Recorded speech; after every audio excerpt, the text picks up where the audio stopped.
estamos, ó Deus, diante do altar do Senhor nesta noite, pedindo, ó Deus, aleluia, e nesse dia, ó Pai, o Senhor venha, ó Deus, manifestar, Senhor, o teu querer, ó Deus, e a tua infinita graça sobre a vida, Senhor, do seu povo, sobre a vida, ó Deus, da tua igreja, sobre a vida, Senhor, deste homem, sobre a vida, ó Deus, desta mulher, sobre a vida, ó Deus, desta pessoa que deixou ali, Senhor, os seus afazeres para estar em tua presença. Esta pessoa que veio de longe, ó Deus, para ouvir a tua palavra, não deu lugar à chuva, não deu lugar ao cansaço, mas veio ouvir a tua mensagem. Ó Espírito Santo de Deus, não rejeita, Senhor, o nosso clamor, não rejeita, ó Deus, a nossa oração, não rejeita, ó Pai, a oração dos seus servos. Abençoa os obreiros, abençoa as obreiras, o nosso irmão pastor Júnior, nosso irmão pastor Jorge, pastor Luiz, Senhor, a todos os obreiros, todas as obreiras que congregam, membros, ó Pai, tanto irmãos quanto irmãs, e congregam nesta igreja. Que a graça e a paz do Senhor Jesus Cristo esteja, ó Deus, sobre esta vida, sobre esta casa, sobre esta congregação, Senhor, nesta noite. Ó Deus da glória, nós cremos, ó Pai, que o Senhor é o Deus que pode, é o Deus que fará o milagre acontecer nesta noite. Desperta, ó Pai, esta congregação, desperta, ó Deus, esta igreja, desperta, ó Senhor, este povo, desperta, ó Deus, a esta pessoa. E hoje, Senhor, ó Deus, e hoje se faz, Senhor, como uma bênção, ó Pai, em tuas mãos, e faz como uma bênção, ó Deus, em tuas mãos nesta noite. Ó Deus da glória, não rejeita, Senhor, a nossa voz, o nosso clamor, não rejeita, ó Pai, a nossa oração, mas nós oramos, nós buscamos a Ti, pedindo, Senhor, manifesta, ó Deus, o Teu poder na casa desta pessoa que se encontra, Deus, talvez desempregada, sem saber, Senhor, como trazer o alimento para o teu lar. Ó Deus da glória, visita, Senhor, este pai de família, abra, ó Deus, a porta de emprego para essa pessoa, liberta, Senhor, aqueles que se encontram oprimidos, renova, ó Deus, esta pessoa. Em nome de Jesus Cristo, renova esta pessoa nesta noite, Senhor. Por isso nós damos graças, por isso, Senhor, por isso nós damos glórias ao Teu santo nome. Ah, Senhor da glória, seja conosco, seja com o Teu povo, seja com o Teu povo nesta noite, em nome de Jesus Cristo. Amém e amém, Jesus. Aleluia, glória a Jesus. Pega a sua Bíblia em nome de Jesus Cristo. Evangelho de Mateus, Evangelho de Jesus Cristo, segundo escreveu um de seus apóstolos, não é verdade? Nosso irmão Mateus, capítulo 28. Mateus, capítulo 28, versículo 18. Louvado seja Deus. Mateus, capítulo 28, versículo,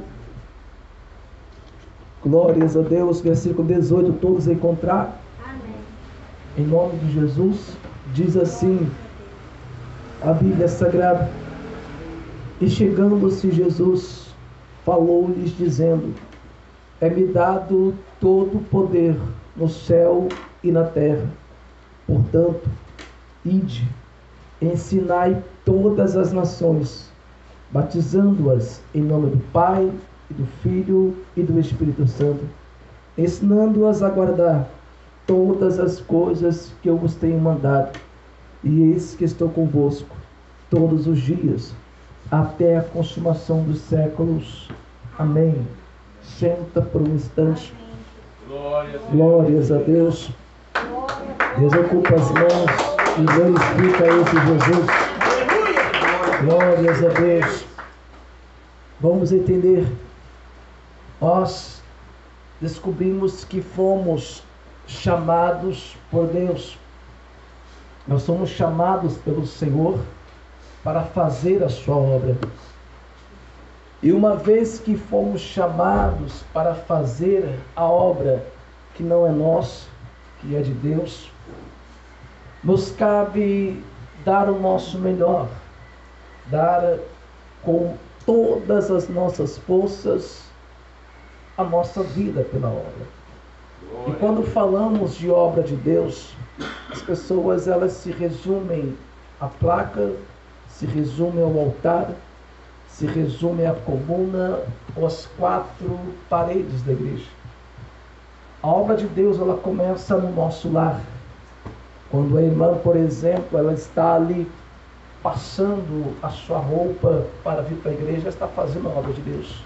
Então ela coloca a comida lá quentinha para o marido, para que este traga ali talvez para o trabalho. Quando ela está passando a sua roupa para o trabalho ou para vir para a igreja, ela está fazendo a obra de Deus. A obra de Deus ela não se resume ao altar. A obra de Deus ela não se resume a cargo, função eclesiástica. A obra de Deus é algo comissionado por Ele. Ou seja, nós quando fazemos algo para o Senhor, não podemos em momento algum, em hipótese alguma, esperar recompensa humana. Não podemos fazer algo esperando que alguém nos aplauda. Não podemos fazer algo esperando ser visto. Porque o nosso Deus, Ele contempla toda a nossa necessidade. Ele contempla todas as nossas forças, ou tudo aquilo que nós fazemos para a obra de Deus. Versículo 18 ao 20, comissionado sobre o chamado do rei. Como o tema de Mateus é Cristo como rei, não é de surpreender que a incumbência final de Jesus aos seus discípulos reflita sua perspectiva global ao ensinar a vida em princípios do reino. Reino aparece mais de 50 vezes no livro de Mateus. Jesus guia seus seguidores a pensar, viver, orar, que seu reino alcance todo o planeta. Capítulo 6, versículo 10. E no capítulo 13, suas parábolas ilustram a expansão global do seu reino. Versículo 33. Quando seus discípulos começaram a ministrar, ele lhes disse para pregar em todos os lugares.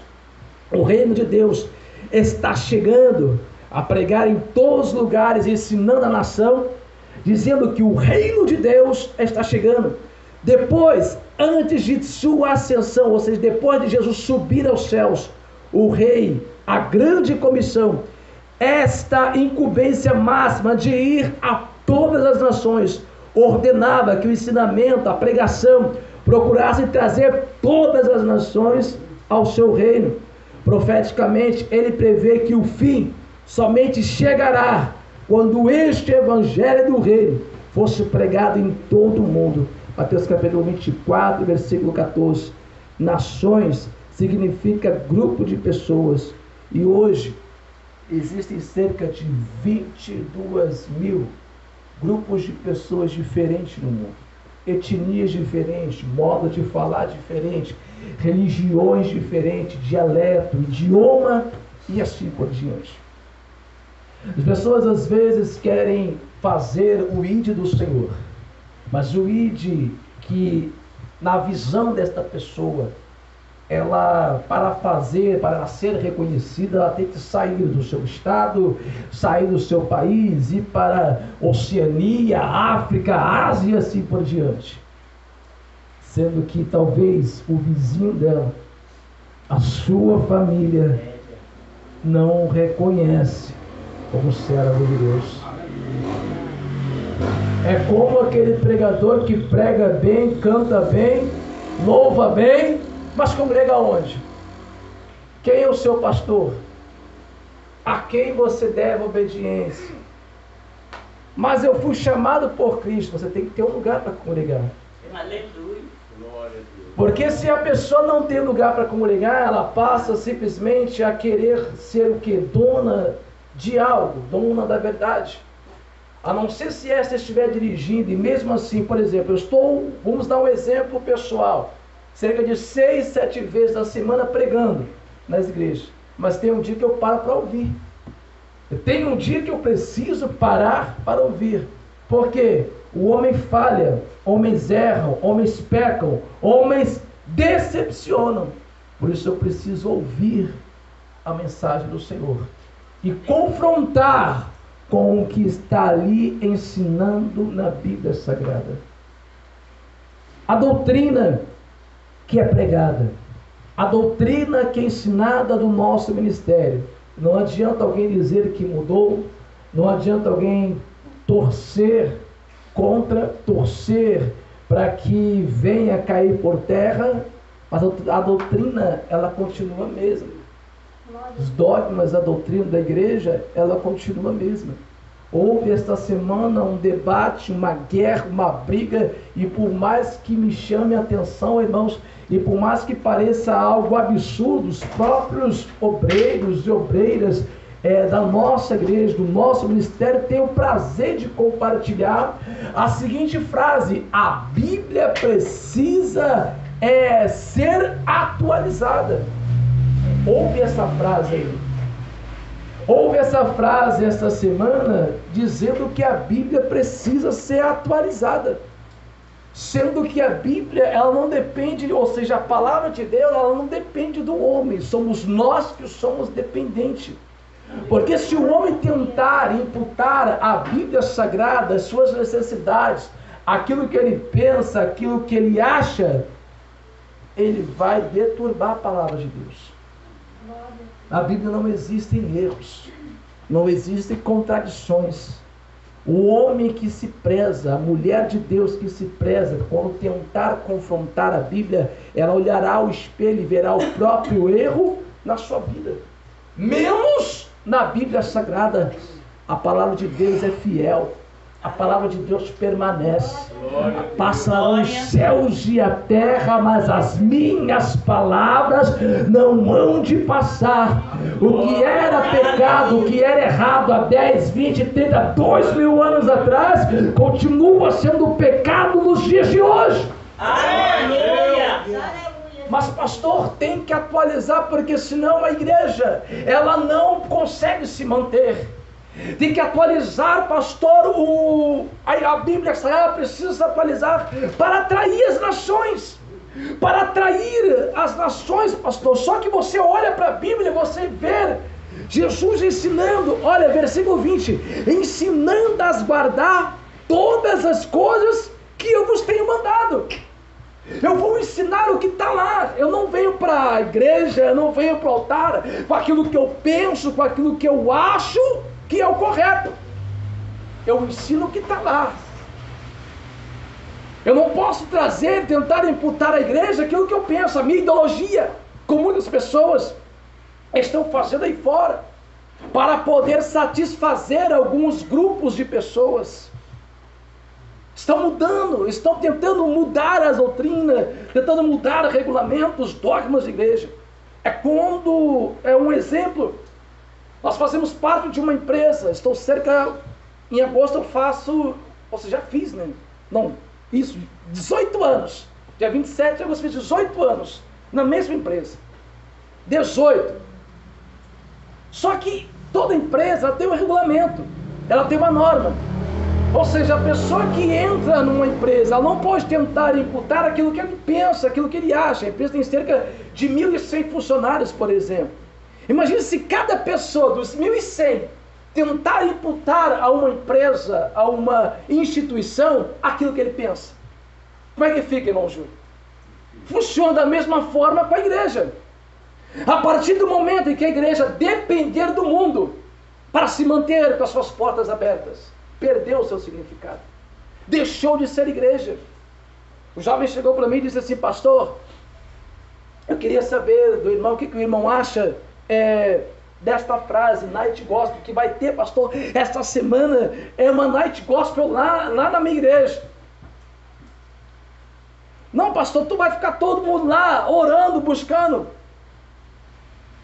Jovens da madrugada, você chega no salão da igreja, apaga as luzes, aí você coloca aquele globo, né, no meio da igreja, aí começa as luzes rodarem. E os jovens estão ali, a igreja tudo apagado, tudo. Ah, pastor, estou cheio do Espírito Santo. Peraí, irmãos. A pessoa antigamente, quando se pregava contra o adultério, a pessoa que estava no adultério tinha que abandonar o erro para voltar em comunhão. Jesus perdoa a pessoa, não o fato. O pecado continua sendo pecado. A pessoa que bebia levantou as mãos, aceitei a Jesus. Ela passava na frente do bar e dizia: olha, agora eu não bebo mais. Seus amigos os cachulavam, seus amigos confrontavam ele, mas ele dizia: olha, agora eu não bebo mais. A pessoa que se prostituía dizia: olha, agora não me prostituo mais. Havia uma conversão, havia uma diferença. E nos dias de hoje estão tentando imputar a necessidade de cada pessoa, porque se aprendeu, estão vendo a igreja como uma academia, como uma discoteca, como uma instituição que não depende de Deus. Tem que atualizar. Por que tem que estar atualizando? Por que eu tenho que imputar à Bíblia aquilo que eu penso? Eu tenho que tirar do texto o que está lá. Eu não posso tentar inventar. Eu não posso inventar algo para manter a igreja, apelar como estão fazendo aí fora, apelar para manter a igreja aberta. Ide por todo o mundo, ensinai todas as nações, batizando-as em nome do Pai, e do Filho e do Espírito Santo, ensinando-as a guardar todas as coisas que eu vos tenho mandado. E eis que estou convosco todos os dias, até a consumação. Glória a Deus. Nós vamos ensinar o que está lá. Satisfazer a necessidade da igreja, para poder manter a igreja aberta. O evangelho, irmãos, deixa eu explicar uma coisa. Pastor, cooperador, diácono, presbítero, quem quer que seja, ele não pode usar o altar como palco para poder derrubar, machucar, lançar setas, lançar indiretas, ou usar, por exemplo, algo que ele ouviu no gabinete como mensagem do altar. Isso ele não pode fazer, em hipótese alguma. Como algumas irmãs que usam o que ela ouviu de alguém ou ouviu falar como tema de mensagem. Isso não pode ser feito. Mas o evangelho verdadeiro, ele queima os nossos corações. Glória a Deus. O evangelho tem que confrontar o nosso erro. O evangelho tem que confrontar o nosso pecado. Porque senão não é evangelho. O evangelho que somente se balança, somente chora algo emocional, mas não houve conversão. A mensagem de Deus, a palavra do Senhor tem que ser para exortação, consolação e edificação da igreja. Aleluia. Qualquer profecia, como diz a Bíblia em Coríntios, glória a Deus. Glória a Deus. Aleluia. 1 Coríntios capítulo 14, versículo 3. Mas o que profetiza fala aos homens para edificação, exortação e consolação.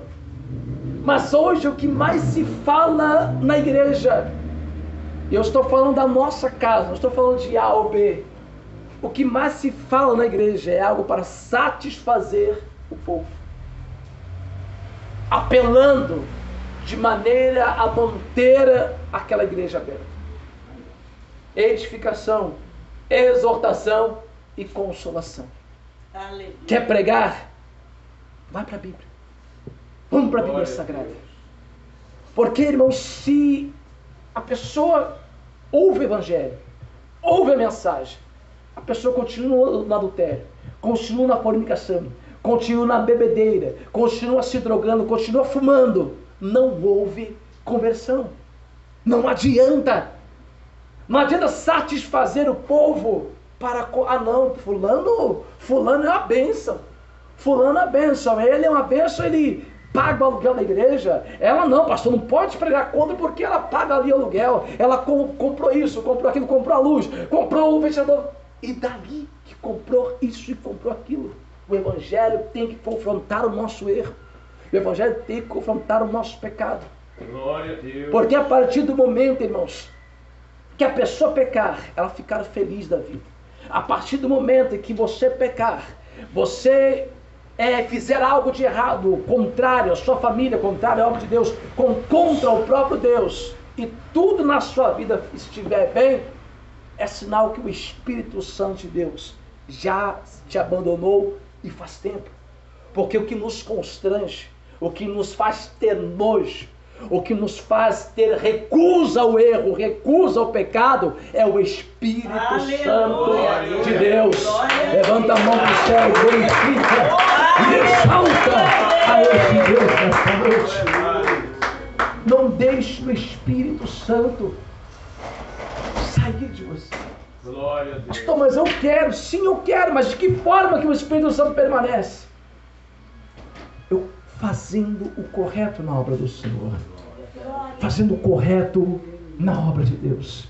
Ide por todo mundo, pregar e ensinar a todas as nações. O mundo começa a nossa volta. Começa a nossa volta. Prega o Evangelho. Pastor, estou numa igreja pequena. Irmãos, o que importa se você está numa igreja pequena? Você presta culto a Deus. Eu presto culto ao Senhor. Aleluia. Não importando o lugar, não importando a distância, não importando a posição que estejamos. Fomos chamados por Deus. Aleluia. Ainda que muitas pessoas sendo usadas pelo inimigo. Ah, pastor, tem pessoas usadas? Tem. Ainda que muitas pessoas sendo usadas pelo inimigo tentam parar a sua caminhada, você foi chamada, foi chamado por Deus. Aleluia. Essa é a questão. Porque quando pregamos o Evangelho que confronta situações na igreja, vai gerar atrito. Quando pregamos o Evangelho, quando trazemos o correto, vai gerar atrito na igreja. É padrão. Mas hoje não se pode pregar. Perguntaram para mim assim, pastor, o irmão faz esboço antes de pregar? Irmãos, eu acordo 3 horas da manhã. Eu prego 6, 7 vezes a semana, Jorginho. Dá para fazer esboço? Dá para fazer? Pelo amor de Deus, irmãos. Nem sempre dá. Nem sempre dá para fazer. Eu trago o que está lá. Aquilo que eu aprendi, aquilo que foi pregado para mim, eu vou tentar passar conforme está na Bíblia.